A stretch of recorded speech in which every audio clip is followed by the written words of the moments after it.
An hour and a half, that's how long Ethan Carter sat in the lobby of Highland Crest Bank, watching client after client be ushered inside while he was ignored. He had an appointment. He had confirmed it twice. Yet, a simple question gnawed at him: why was he the only one waiting?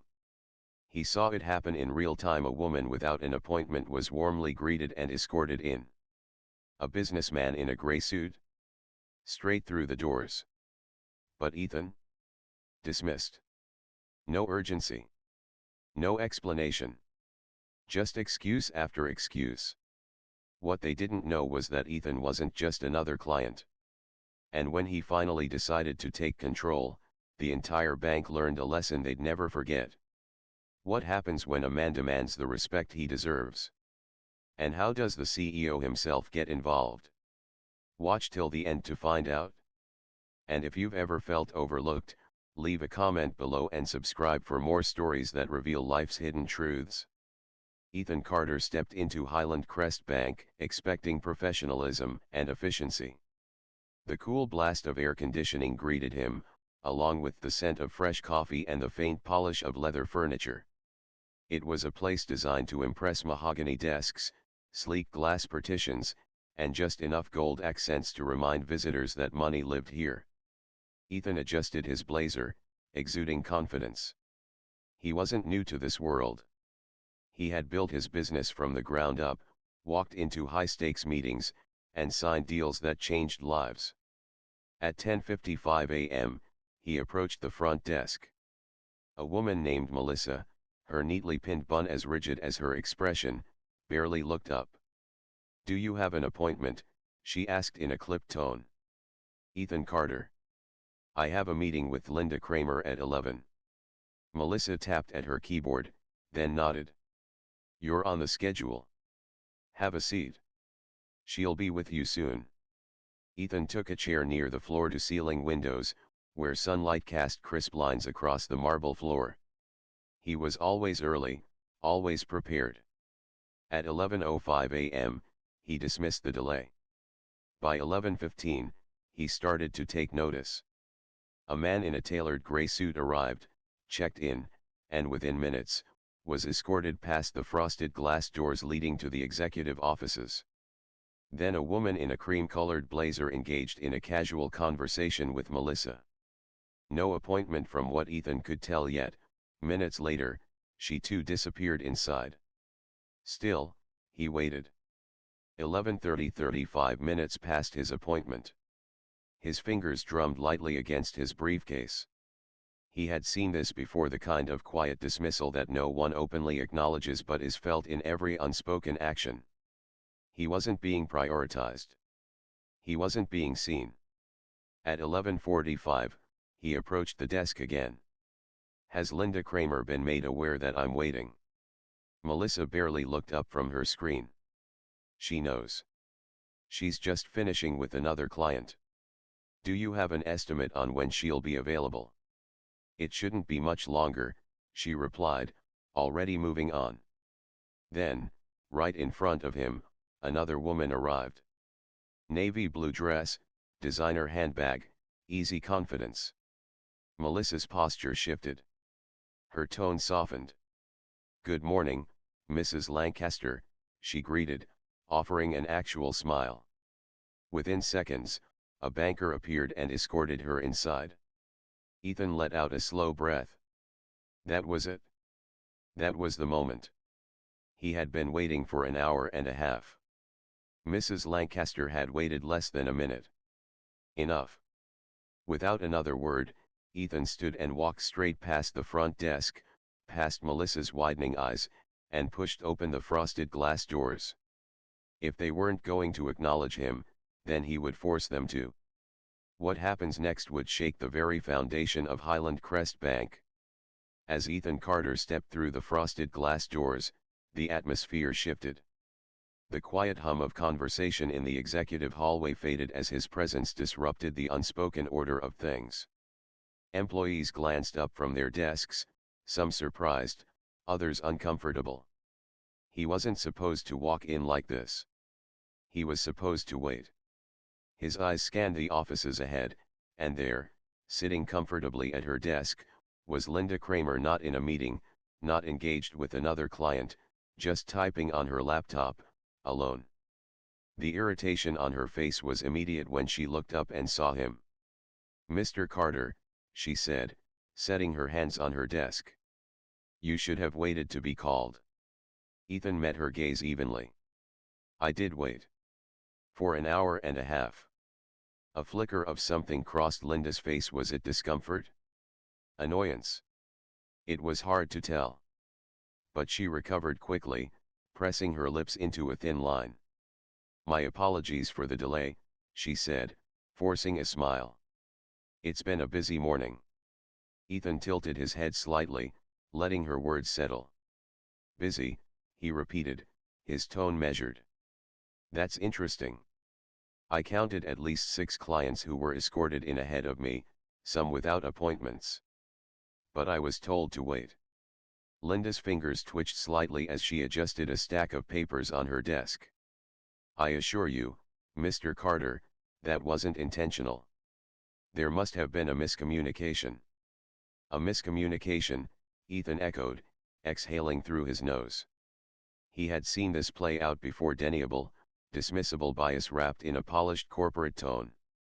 Before Linda could steer the conversation away, the door to her office swung open again. A shift in the air, a ripple of movement in the hallway, and suddenly, the quiet tension was replaced by something else. Authority. 3 men stepped inside, their tailored suits and commanding presence making it clear they weren't just any employees. They were the ones who actually made decisions here. And leading them was none other than Richard Langford, the CEO of Highland Crest Bank. Linda's posture stiffened immediately. Ethan, on the other hand, remained composed, watching as recognition dawned on Richard's face. "Ethan Carter." Richard's expression shifted from curiosity to surprise, then to something warmer. "What the hell are you doing here?" Linda's fingers clenched slightly. Ethan extended his hand, shaking Richard's firmly. "Hey, Richard. It's been a while." Richard clapped him on the shoulder, grinning. "Still running Carter's strategies?" "Still growing it," Ethan replied smoothly. Richard's eyes narrowed slightly as he glanced at Linda, then back at Ethan. "How long have you been waiting?" Silence. Ethan let the weight of the question settle before answering. "An hour and a half." Linda's mouth opened, but no words came out. Richard's easy smile faded. His jaw tensed, but his tone remained deceptively light when he spoke. "An hour and a half," he repeated. Then he turned to Linda, his expression now unreadable. "Step outside for a moment." And just like that, the power in the room shifted. Linda hesitated for just a moment, but the authority in Richard Langford's voice left no room for negotiation. With her lips pressed into a thin line, she gathered her papers, stood up, and exited the office without another word. The door clicked shut behind her, but the tension in the room remained. Richard exhaled slowly, his gaze settling on Ethan Carter. The other 2 executives in the room exchanged brief glances, their silence signaling that they understood the gravity of the situation. Ethan didn't move. He had no intention of making this easy for them. "This isn't how we do things here," Richard finally said, his voice calm but clipped. Ethan tilted his head slightly. "Seems like it is." Richard let that sit for a moment. He didn't argue. He didn't deflect. Men like him, men at the top, knew when something had gone wrong. And right now, he was calculating just how big of a problem this was. Ethan wasn't just some walk-in client. He was a man who built a multimillion-dollar consulting firm from the ground up. His reputation carried weight in business circles. He knew people. People who trusted his word. And now he had a story. Richard sighed and leaned back in his chair. "Tell me what happened." Ethan didn't sugarcoat it. He laid out the facts: the appointment he had scheduled, the wait, the people who had walked in after him and were immediately taken inside. He told him about Melissa's dismissive attitude, Linda's indifference, and the way they had tried to brush him off as if his time wasn't worth the same as everyone else's. Richard didn't interrupt. Neither did the other executives. They listened. When Ethan finished, the silence stretched for a moment. Then Richard exhaled. "I appreciate you telling me," he said. "And I'll be honest, I'm pissed." Ethan raised an eyebrow. "Why?" Richard let out a short, humorless chuckle. "Because this is the kind of thing that wrecks reputations. We've worked too damn hard to build this bank's credibility, and now I have to clean up a mess I didn't even know existed." He turned to one of the executives. "Make sure Linda is off the floor immediately. We'll have a conversation later." The man nodded and left the room without hesitation. Richard turned back to Ethan, his gaze sharp. "That loan application you submitted. I assume it was solid." Ethan tapped his briefcase. "See for yourself." Richard took the folder and flipped through it. He barely made it through the first few pages before shaking his head. This shouldn't have even been a question. Another glance at the remaining executive. "Fast track it. I want an approval on my desk by the end of the day." Ethan raised an eyebrow. "Just like that?" Richard met his gaze. "You should have had it 2 hours ago." "I'm fixing the mistake." Ethan considered that. He knew what this was. This wasn't about generosity. This wasn't about making things right. This was about control. About damage. About ensuring that the story stopped here, in this office, before it bled into places Richard didn't want it to reach. And Ethan? Ethan understood that game better than anyone. Ethan Carter leaned back slightly, studying Richard Langford. He had seen men like him before, calculating, decisive, always a few steps ahead. Richard wasn't apologizing because it was the right thing to do. He was controlling the fallout, making sure that the damage done today didn't spread any further. Ethan wasn't naive. Fast-tracking his loan approval wasn't just about fairness. It was about silencing a potential problem before it became a bigger one. He let the moment stretch, watching as Richard waited for his response. Finally, Ethan spoke. "I'll accept the approval," he said, his tone even, "but fixing this for me doesn't fix the real issue." Richard's expression didn't change, but something in his eyes flickered. He folded his hands on the desk, considering his words carefully. "We'll be having a long conversation about that," he said. Ethan nodded once. That was all he needed to hear for now. He stood, grabbing his briefcase, but before he left, he turned toward the door, catching Melissa's gaze through the glass. She was watching. And for the first time today, she looked uncertain. Ethan didn't say anything. He didn't need to. She knew. Stepping outside, the summer heat hit him instantly, a stark contrast to the chilled air of the bank. He pulled out his phone, and there it was, an email from Highland Crest Bank. Loan approved. A small smirk tugged at the corner of his lips. Not because of the loan itself, he knew it should have been approved the moment he submitted the application. But because now, the bank had been forced to acknowledge him. As he walked toward his car, Ethan thought about what had just happened. This wasn't just about one bank, one loan, or one rude receptionist. It was about something much bigger. It was about the quiet, unspoken assumption that some people belonged in those executive offices while others had to wait.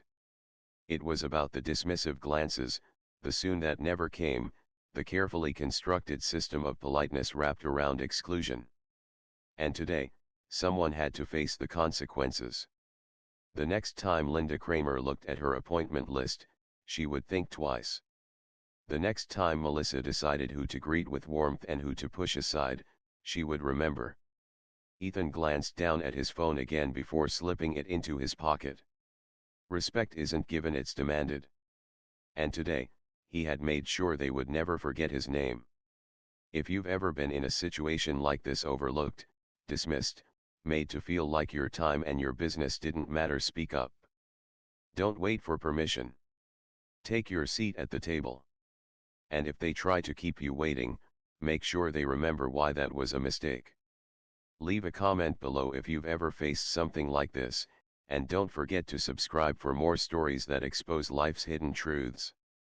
Ethan Carter stepped onto the sidewalk outside Highland Crest Bank, the heat of the midday sun pressing against his skin. The bank's pristine glass exterior reflected the world back at him, a picture of wealth, power, and exclusivity. But now, he knew what lay beneath that polished surface, a system that decided who mattered and who didn't, based on nothing more than unspoken biases. He had seen it all before. In boardrooms, in high-end restaurants, even in country clubs where deals were made over scotch and cigars. The rules were never written down, but everyone knew them. Some people walked in and were welcomed. Others were expected to wait. But today, Highland Crest had been forced to break its own rules. As Ethan reached his car, his phone buzzed again. Another email. Not from the bank this time, but from a business associate, a potential investor who had been watching Highland Crest closely. Hope your meeting went well.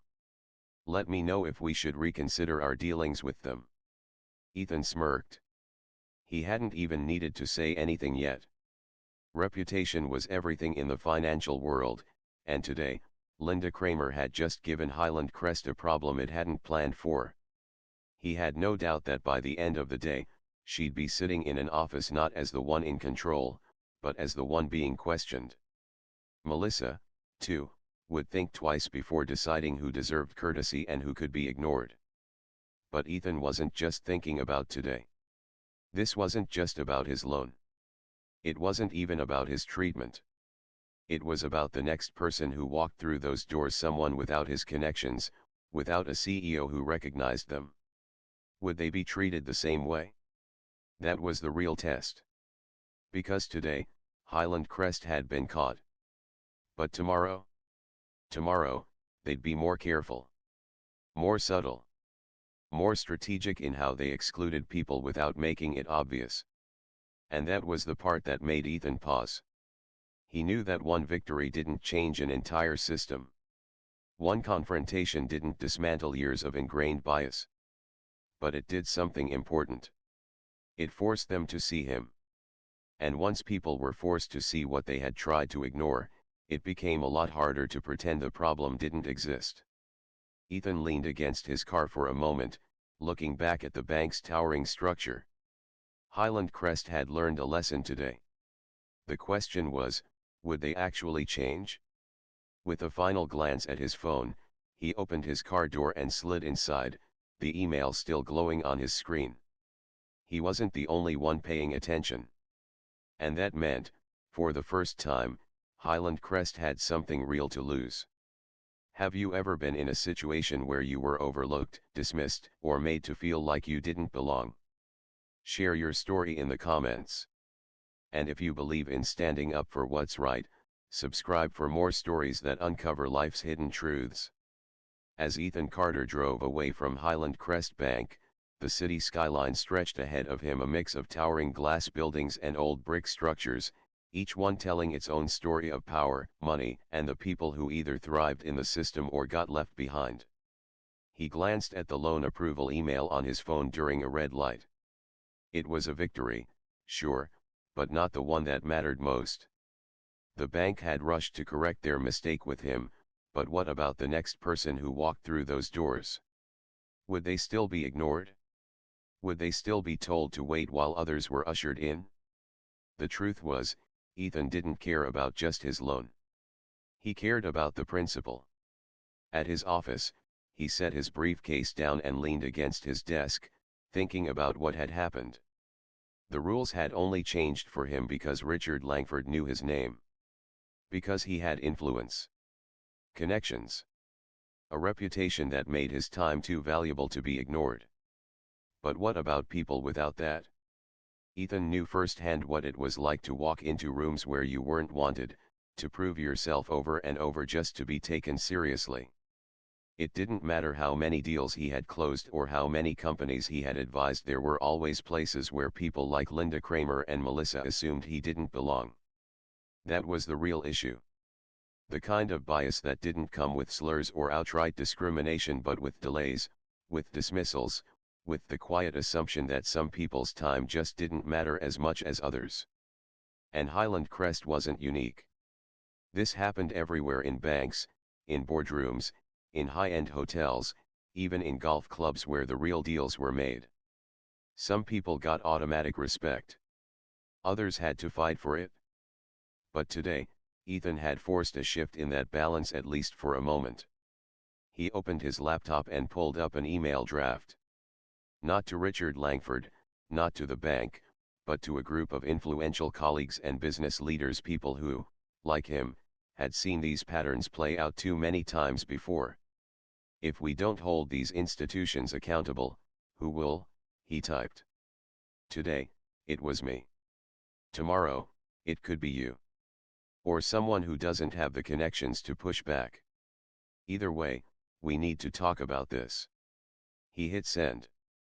Highland Crest might have fast-tracked his loan, but Ethan had no intention of letting them fast-track past the real conversation. This wasn't about one bank. This was about the quiet, polite, strategic exclusion that played out across boardrooms and businesses every single day. And now, people with influence were paying attention. Have you ever had to fight just to be taken seriously? If you've been in a situation where you were made to wait, ignored, or dismissed, share your story in the comments. And if you believe in standing up for what's right, subscribe for more stories that expose life's hidden truths.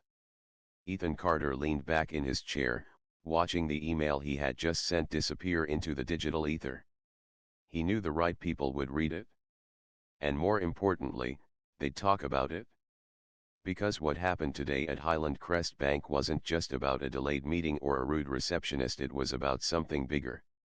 It was about power, privilege, and who gets to be seen. For Ethan, this was nothing new. He had spent his entire career navigating rooms where people like Linda Kramer decided who was worth their time and who wasn't. He had learned, early on, that success alone wasn't enough. You had to demand respect, or you'd never get it. And that's exactly what he had done today. His phone buzzed. A text from a fellow business owner, someone who had been following Ethan's journey for years. Just saw your email.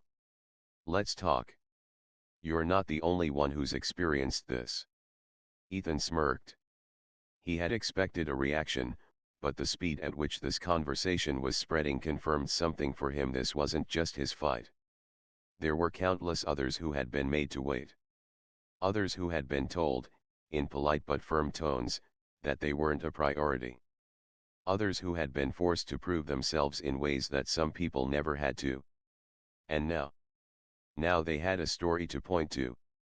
Highland Crest Bank might not make the same mistake again with him.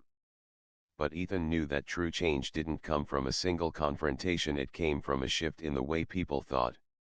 Would Linda Kramer think twice the next time she looked at her appointment list? Would Melissa hesitate before dismissing the next person who approached her desk? Would Richard Langford, CEO of the very institution that had overlooked him, remember the lesson Ethan had just taught his bank? Time would tell. But one thing was certain, Ethan had made them see him. And in doing so, he had forced them to acknowledge every other person they had ignored before. As he stood and grabbed his briefcase, Ethan felt a quiet sense of satisfaction. Respect isn't given, it's demanded. And today, he had gotten exactly what he came for. Have you ever had to fight for the respect you deserved? If you've been in a situation where you were overlooked, dismissed, or made to feel like your time didn't matter, drop a comment below. And if you believe in standing up for yourself and others, subscribe for more stories that expose life's hidden truths. The lesson in Ethan Carter's story is clear: respect isn't given, it's demanded. Too often, people are dismissed, overlooked, or made to feel like their time and presence don't matter. But waiting for fairness won't change the system. Standing up, speaking out, and refusing to be ignored does. Ethan didn't let himself be sidelined. He took control of the situation, exposed the bias, and forced those in power to recognize him. His story is a reminder that when you know your worth, you don't wait for permission, you claim your place. In life, whether it's in business, social settings, or everyday interactions, never let anyone make you feel like you don't belong. Demand the respect you deserve. Have you ever been made to feel invisible? Share your experience in the comments below, like this video, and subscribe for more powerful stories that reveal life's hidden truths.